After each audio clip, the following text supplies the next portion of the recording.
Hello everyone from Adventure and Tech Runs. I hope you guys are doing okay.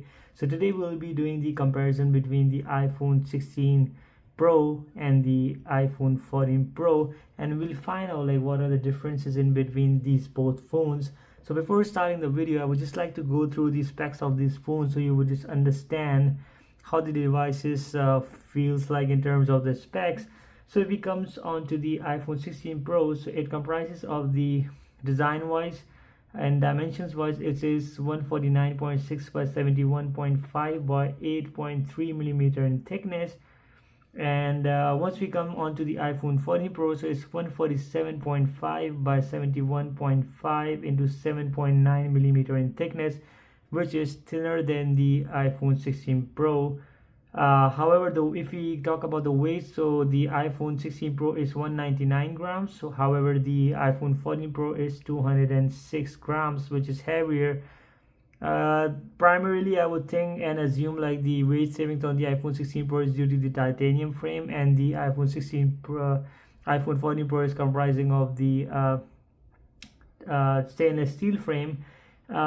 If you talk about the build quality, so there's a glass front and back, and the frame itself is the titanium frame grade 5 as claimed by the Apple. On the 14 Pro, there's also glass at the front and on the back. However, the frame is comprising of the stainless steel. However, if you talk about the IP ratings, so iPhone 16 Pro is having an IPCC dust and water resistance up to 6 meter for 30 minutes.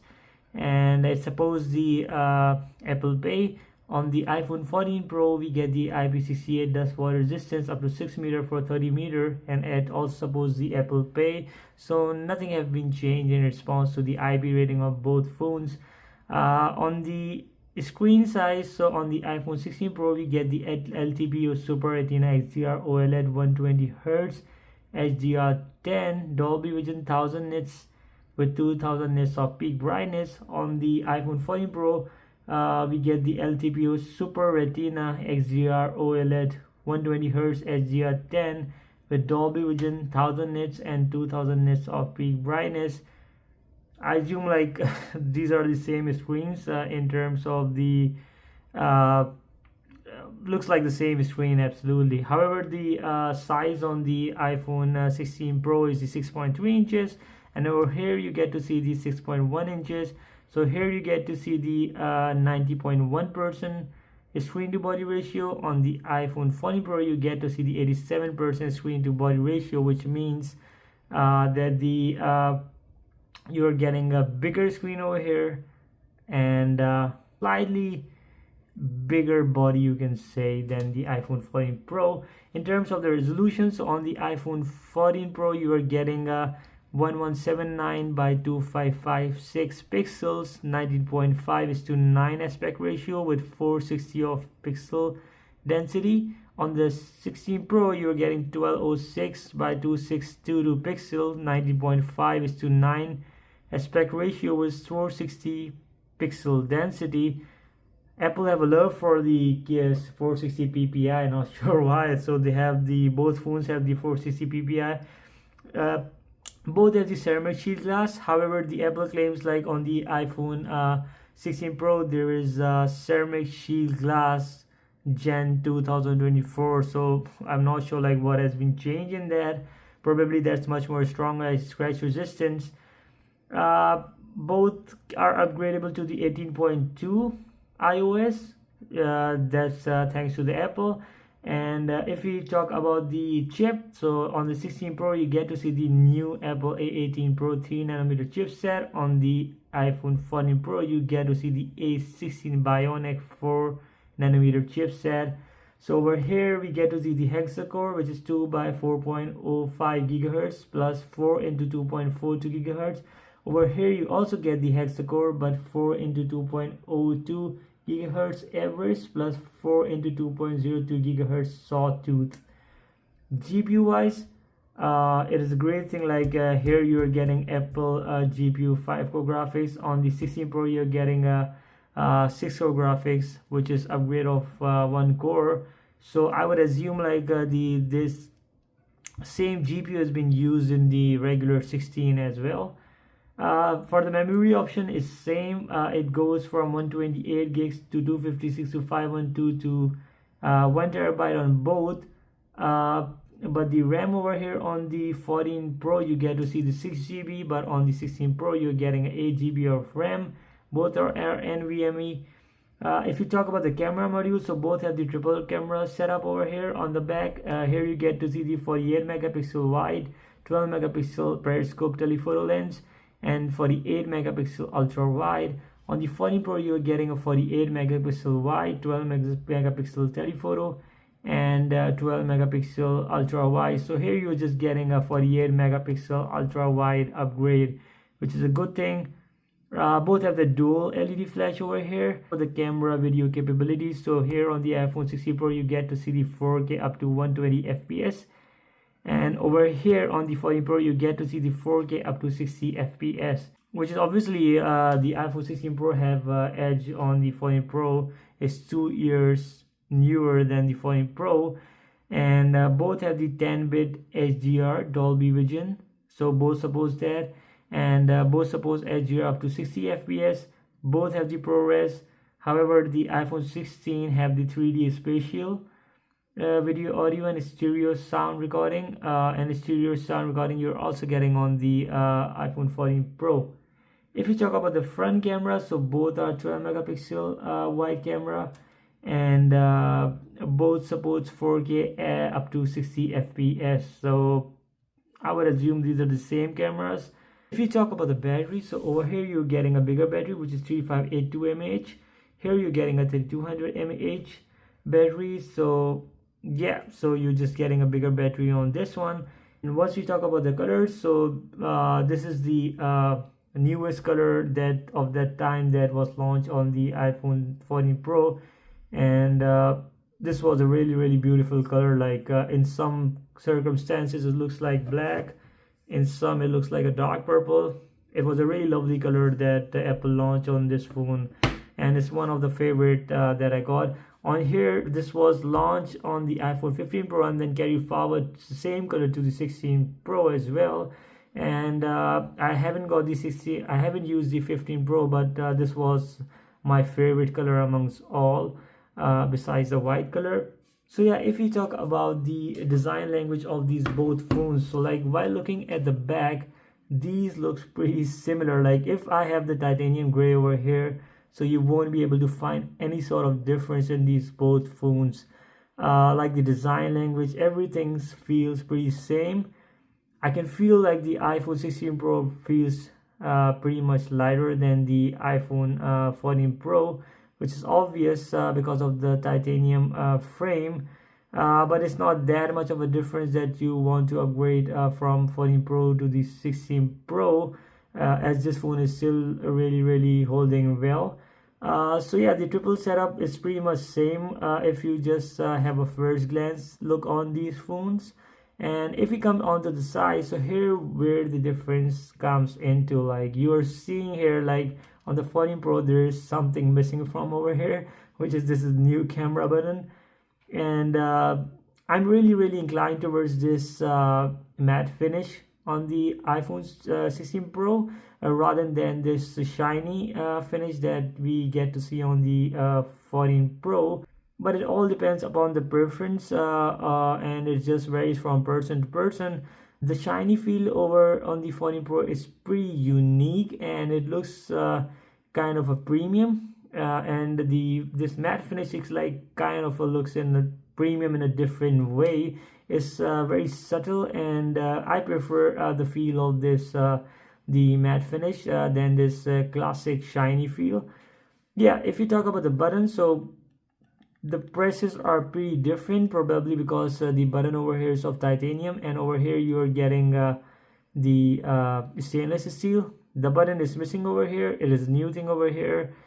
If we come onto the top, so the design is almost very similar in terms of there's one antenna band on both, and once we come onto the down, so we have the same design language as you can see. However, you're just getting a new Type-C charging port on the iPhone 16 Pro, and on the 14 you're just getting a regular lightning port, which would be, I must say, like a biggest upgrade you can say you will just get once you just move from iPhone 14 to iPhone 16 Pro in terms of the charging speeds that you will get on the iPhone 16 Pro would be much more better than the iPhone 14 Pro. And more importantly, you will able to charge your all phones from one charger, or maybe all the devices, because most of the devices are not just equipped with the Type-C charging port.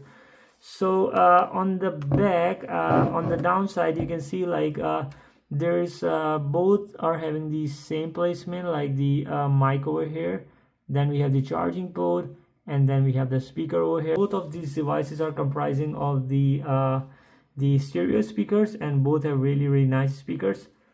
Now if it comes on to the other side, so you will notice like there are subtle changes from which you can identify like it's iPhone 16 Pro and not the iPhone 14 Pro.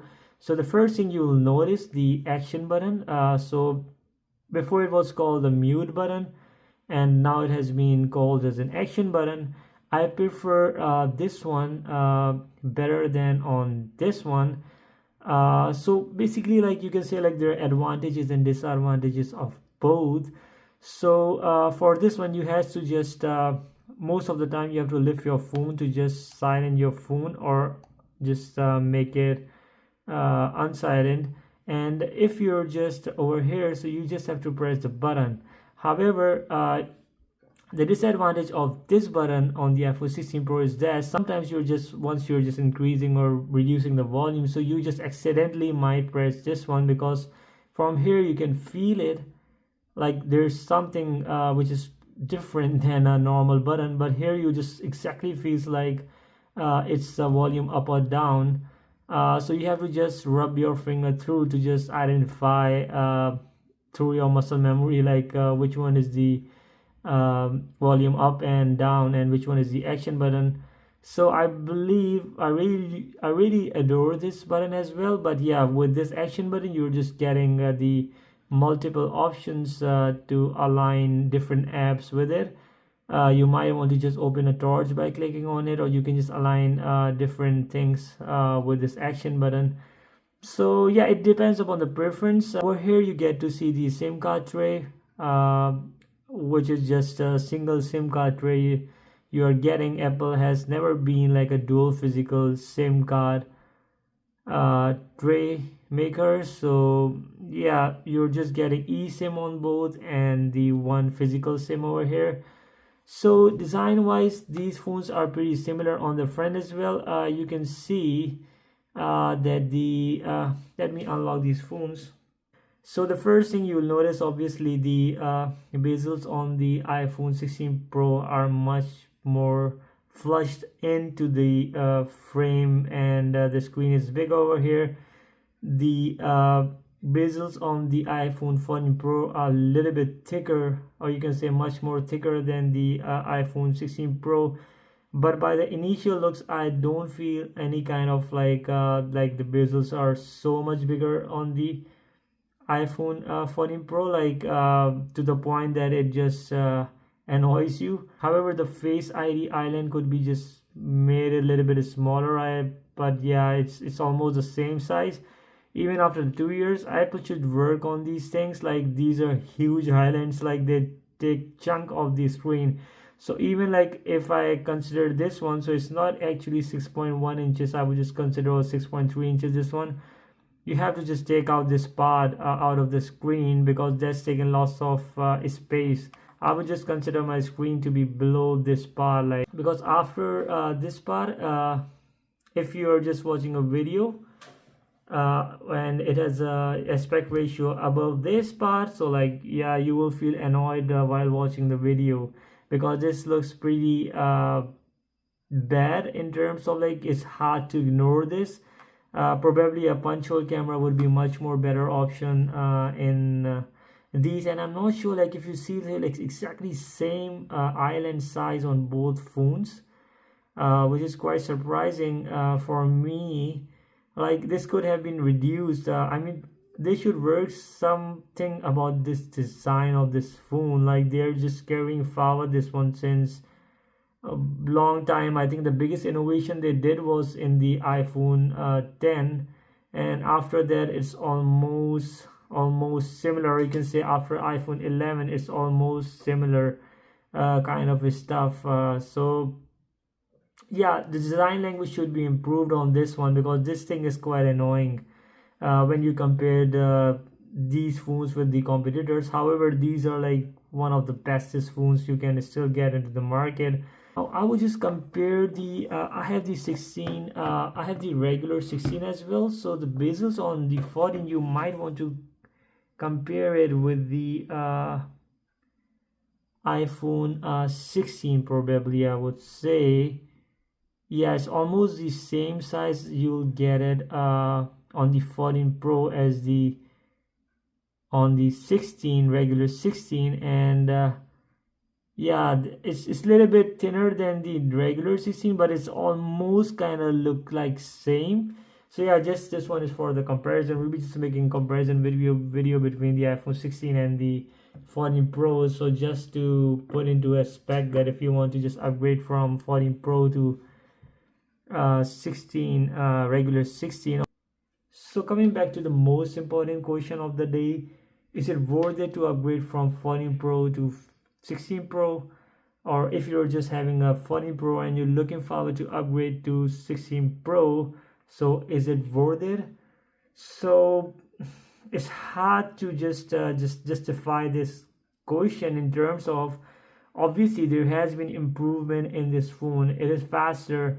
But if you're like a casual user, so again I would say like the cell phone market is reached to a kind of a maturity where average user won't find any difference. Obviously there has been a couple of differences in terms of the camera, but you only know like once you're just comparing these both phones side by side. Even then it's very hard to just pinpoint the differences in between the picture. However, there has been some upgrades if you want like best of the best. Like you can just shoot 4K up to 120 fps, which is a great deal, I must say. And the picture quality you're just getting out of that video is like amazing. You can just snapshot out of that video itself. So if you're just a content creator, or you're just so much into photography or video making, and you're earning from it, so then I would just must say to upgrade from 14 Pro to 16 Pro. Or maybe I wouldn't justify it, wouldn't justify like saying to upgrade from 15 Pro to 16 Pro, because like it's very hard to find the differences in between these both phones. However, if you're just from 14 Pro to 16 Pro upgrading, so you can go ahead and upgrade, but the differences you won't be noticing any much in terms of like if you talk about the software upgrade, so you'll be getting the same software upgrades over here as on the 16 Pro, just excluding the Apple Intelligence. So yeah, if you want best of the best, so you might want to just consider the iPhone 16 Pro. However, for an average user, and if you want to save some bucks, I would just say to just wait an extra year and keep your 14 Pro, and don't move to 16 Pro.